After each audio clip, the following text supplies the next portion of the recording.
Hello guys, good morning to all of you. This is Magiraj here and now we are going to get discuss about the path of an electron in the uniform electric field and magnetic field. तो साथियों अब हम discuss करने जा रहे हैं electron का पथ एक समान चुंबकीय क्षेत्र में कैसा होता है, साथ ही वैद्युत क्षेत्र में भी दर्शाएंगे। तो देखिएगा इलेक्ट्रॉन का पथ एक समान वैद्युत क्षेत्र में और ये है एक समान चुंबकीय क्षेत्र में, यानी path of an electron discuss कर रहे हैं in the uniform electric field and in the uniform magnetic field. So let me discuss here. देखिएगा ये कोई रेडियोएक्टिव सब्सटेंस है, रेडियोएक्टिव पदार्थ है। तो ये क्या है, spontaneously alpha beta gamma rays emit करते हैं, स्वतः ही अल्फा बीटा गामा किरणें उत्सर्जित करते हैं। तो देखिएगा ये तो गामा होते हैं, सीधे निकल जाते हैं और ये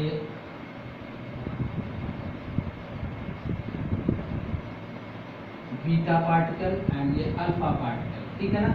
अल्फा पॉजिटिव होते हैं और बीटा निगेटिव होते हैं, यानी ये इलेक्ट्रॉन की तरह है। तो ये होगा निगेटिव प्लेट की तरफ आएगा और ये होगा पॉजिटिव प्लेट की तरफ, ठीक है ना। तो अब यहाँ पर जो ये पाथ होता है इसका, ये कैसा होता है,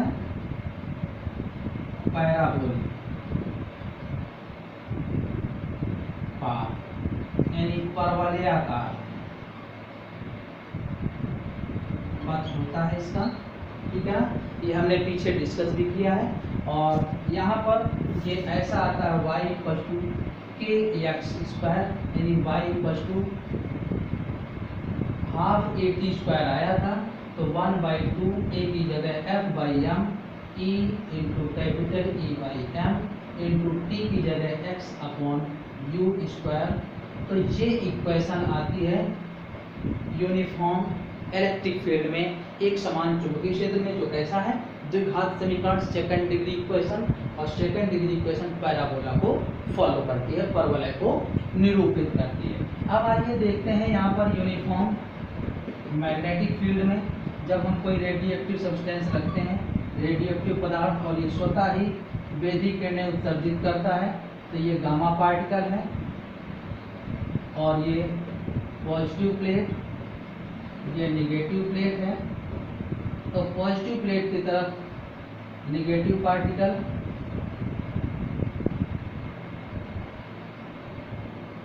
ऐसे ये बीटा है और ये अल्फा है। तो ये बीटा पार्टिकल जो है, जो इलेक्ट्रॉन है, इसका पथ कैसा होता है, सर्कुलर, यानी ये वृत्तीय पथ है।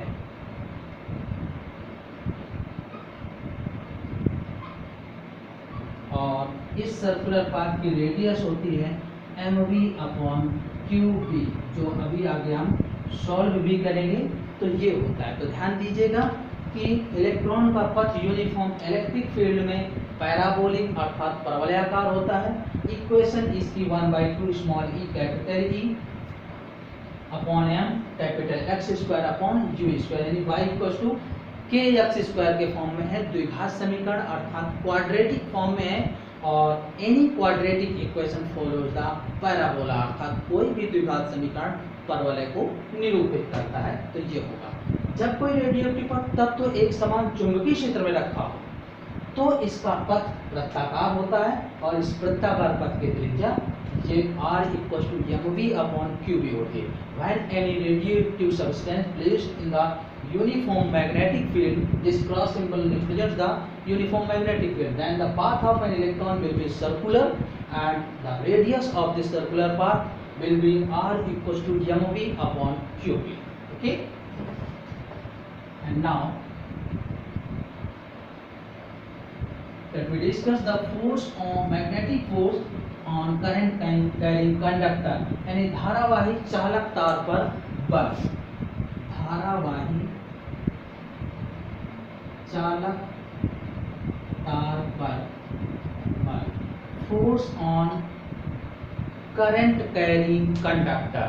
तो देखते हैं ये कोई यूनिफॉर्म मैग्नेटिक फील्ड है बी, इसमें ये कोई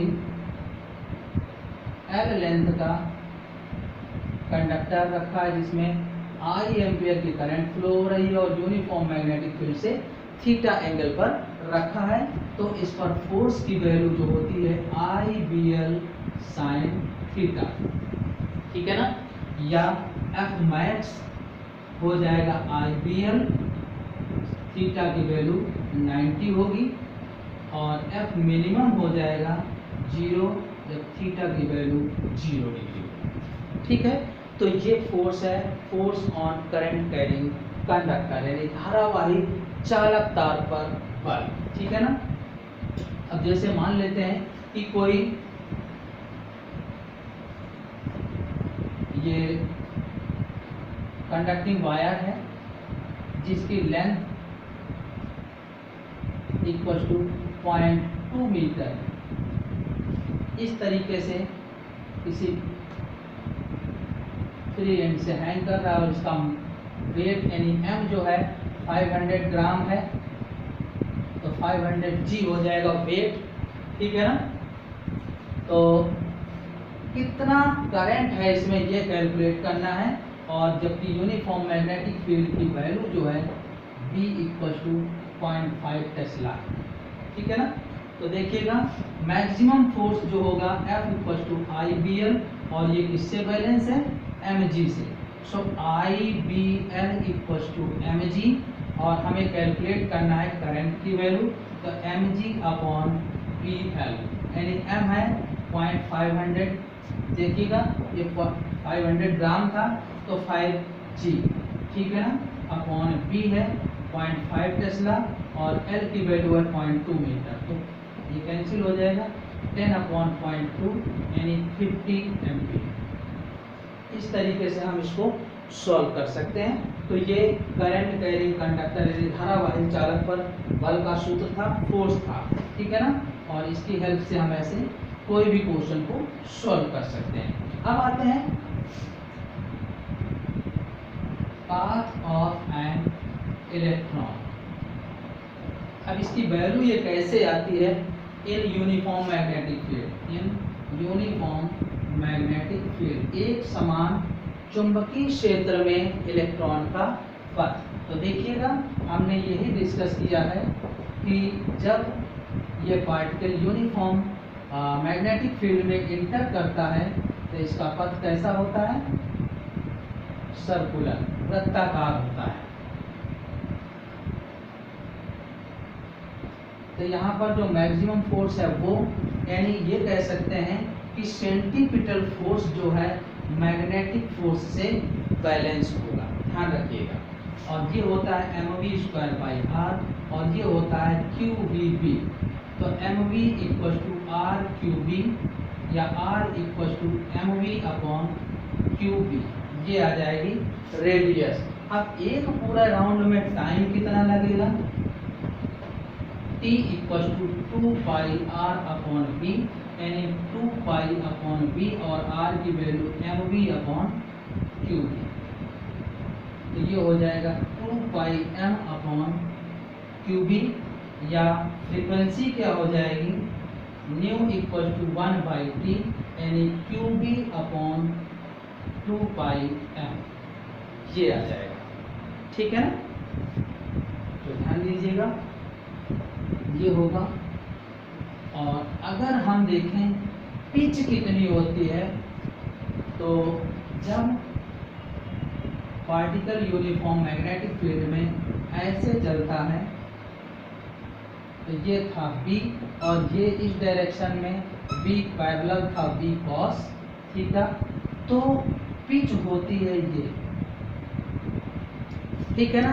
मैग्नेटिक फील्ड की डायरेक्शन में एक कंप्लीट राउंड में जो लेंथ ट्रेवल की जाती है दैट इज पिच, यानी चुंबकीय क्षेत्र की दिशा में गतिमान आवेश द्वारा एक पूरे चक्कर में, यानी एक पूरी कुंडलिनी में चली गई दूरी को पिच कहते हैं।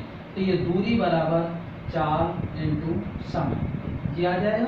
तो आप ऐसा कह सकते हैं इसकी वैल्यू b cos थीटा थी इंटू t, तो ये होती है पिच। इस तरीके से हम पिच को भी सॉल्व कर सकते हैं। तो ये है पिच, ये है टाइम पीरियड और ये है फ्रीक्वेंसी।